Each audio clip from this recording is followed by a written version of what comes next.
Hello everyone, welcome back to my YouTube channel. I'm AJ, a former management consultant now working in investing, and I make videos on career, finance, tech, AI, and lifestyle in general. I feel like these three topics, finance, tech, and AI, are going to rapidly change our world, and I want to be talking about what I'm learning, what I'm implementing in my life, and what I think is going to help you in your life as well.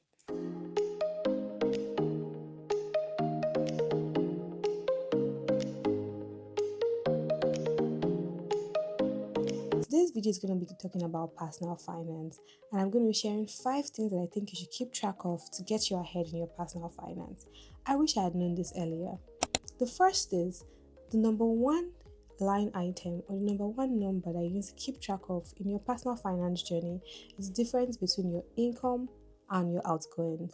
If you are spending exactly what you earn every month, then you're in no good position to take charge of your finances.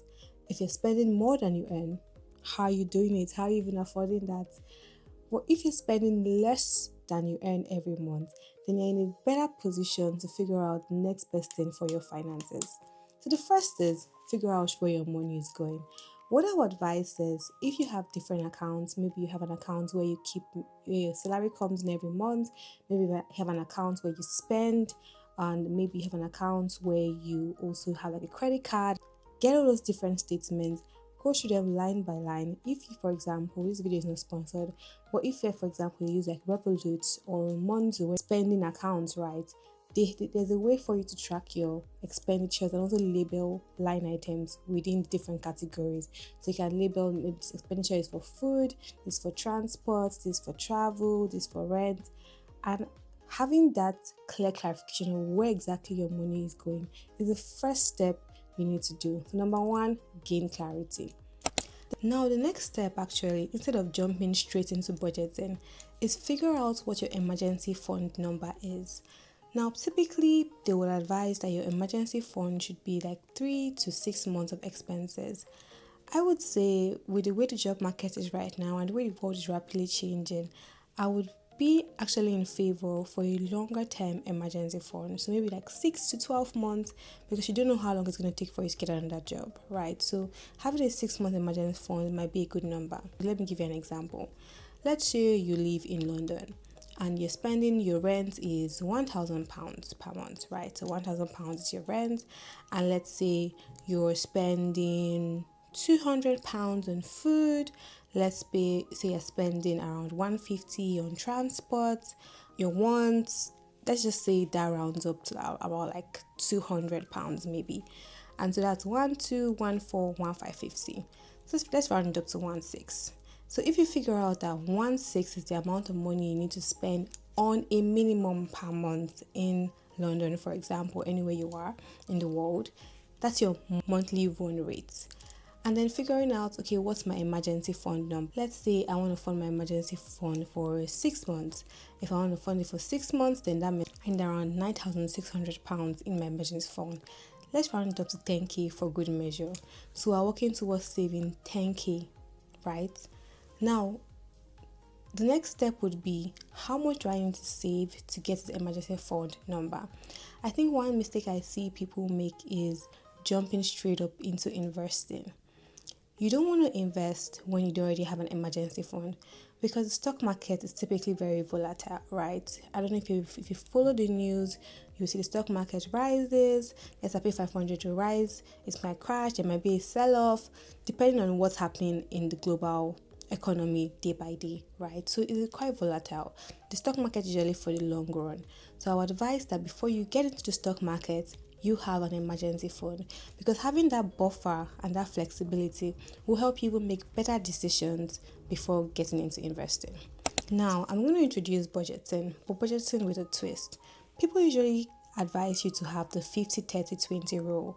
That's 50% for your needs, 30% for your wants, and 20% for your saving. One thing I always say is while these guidelines are good to have, like this arbitrary percentage of 50-30-20, I would also say look closely at your own situation.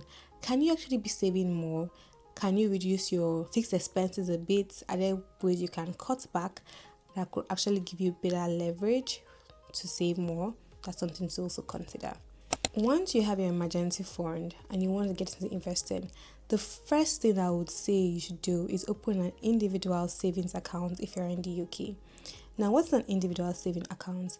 Basically, it's an account where you can have your savings and your interest and your investments all tax free. April 2026 to April 2027, that's one tax year.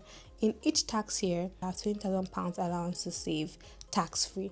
So, what that means is that any money you put in that individual savings account, whether it's cash or the stocks ISA, any money you put in there would be tax free.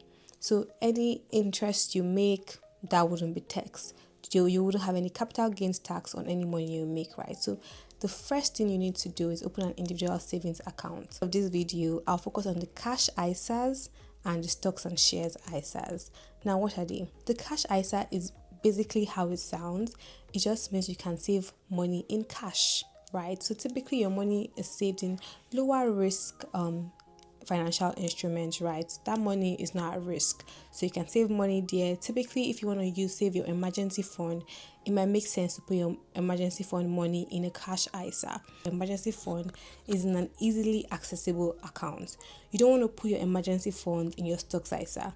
That's never a good idea. In a cash ISA, that's a good idea. Now, if you're opening a stocks and share ISA, there are different providers you can use. There's Vanguard, there's Trading212, different providers. Typically, I would advise for you to, if you're just starting, maybe use an account where there are no fees, so you can just get a hang of what's going on in the stocks and shares ISA. So I want to give you an example of what I mean by time in the market beats time in the market. So imagine today, year zero, you start investing £1,000 per month, right?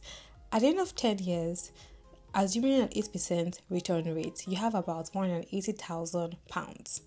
Out of that money, you have contributed £120,000 and the rest 60,000 is interest. So now, let's imagine you start 5 years later. And because you're starting 5 years later, you have more money, you have more disposable income, and you're like, okay, I can invest £2,000 per month. The same 8% return rate, but for 5 years. At the end of the 5th year, you have more than £46,000, which is still good money. But out of that money, you'd have contributed the same amount, £120,000. But guess what your total interest is? £25,000. Compared to the previous one, where your interest was about £60,000, here you have less than 50% of the same interest, less money, even though you have contributed way more over a shorter period of time. You may say, oh AJ, I don't have £1,000 to invest every month. It doesn't matter. If you have £100, start with £100. It doesn't matter.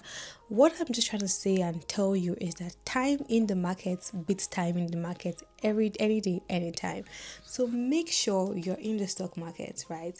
Well, that's after you get your emergency funds out of the way. Remember, this video doesn't constitute financial advice. We're going to share some things that could help you get ahead in your personal finance life. If you want, I could do a deeper dive on more personal finance videos, but just wanted to share this today. Hope this helps. Let me know if you have any questions, any areas you want me to dive deeper on, and I'll be happy to do that. See you in my next one. Bye.